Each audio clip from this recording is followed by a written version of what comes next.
Today, I would like to get into the conversation of seasons. There was one season in my life where I came to the realization that I am constantly in a constant, never-ending metamorphosis.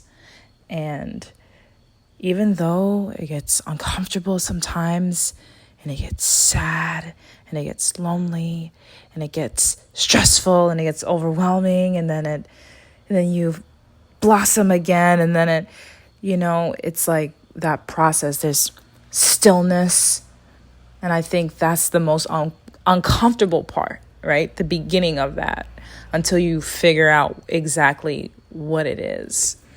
The same way that I feel that I'm in a constant metamorphosis, I definitely know that as a woman, and I think all women should know this and look into this, that we are connected to the moon.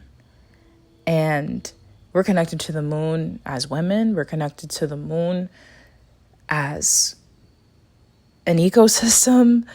Agriculturally, other animals are affected by the moon, but this moon is a special moon. This is the winter full moon.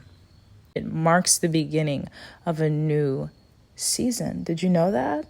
Did you see it?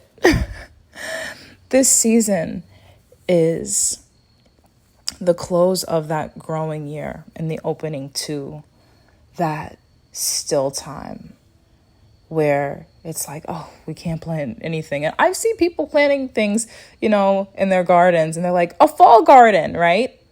But there's also a balance that needs to happen, and a rest period to gather strength for that next bountiful yield. But agriculturally, it's the end of that season, right? You start in spring, and people think that the beginning of the year is January, but I always say that January feels like a continuation of what has been. What feels new is spring. It smells different. It feels different. It looks different. There's new life that's budding and forming and stretching and coming into life. And that's a new year, and that's the time of year that you grow and you sow your seeds. But this is the close of that time. And you gather what you sow, and you gather yourself, and you use and you make food and meals with what you have harvested and kept. This was my first summer volunteering in my community garden. And I remember walking in and saying, oh my God, Miss Mary, the squirrels ate this and this and this. And she, so nonchalant, she's just like, listen, we always plant some for them. Didn't trip at all. I didn't know until this year that when you plant something, and I promise you, this is the first year I need to come off the porch, I know it, that I was like, wait, so when you plant a tomato plant or you plant anything, well, some things, most things, it just continues to produce until it doesn't want to anymore? Yes, I had so much squash, this year, and cucumbers. I seen it with my own eyes, and it was incredible. And it showed me that the harvest keeps on harvesting, and it's just an abundance to where you can feed a community and yourself. Someone told me, to whom much is given, much is required. And I will never forget that. I am very, very blessed. And now I just feel so aligned with the rhythm of life. My first video, I said, I have all the ingredients. I got to crack the egg. I have all the ingredients. Now I have to make the meal. And today, from me just opening up in the world, this man who I met today told me, did you see the moon last night? It's a full moon. Let me tell you about this moon. Let me tell you all about it. This is the time where you do this. You do this. You collect what you harvest and you make it into a meal. And you feed and you preserve and you chop your wood for your fire and you get your livestock together. And I was like, what? And you know what I added to that? You chop your wood for your fire and you tell your stories. For me, this is a season of integration, utilizing what's in you, utilizing what it is that you have, what I have, and bringing it all together into a wholeness. That's why I love the butterfly. I raised butterflies twice now in my adult years. And this time was a little bit different. This time I sat with the butterflies. I meditated and I sat with them through their process. And I learned, because when you're in school, you learn, okay, they start with the worm, and then they go into their chrysalis, and then they come out of their chrysalis, and then they're a butterfly. Like, first of all, there's so many other steps, and the butterfly is way cooler than that 5-step diagram. I can't even think about the 5-step diagram. You know what I mean? I meditated with these butterflies, and my favorite part of their process is when they are in their chrysalis and everything that they were, right? It melts and it turns into liquid soup. On the outside, there's stillness, but on the inside, they're liquefying and stirring.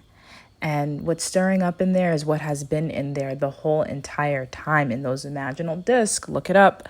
And that has been the blueprint for the butterfly since birth. Instructions that has been laying dormant and quiet, waiting for that initial crack.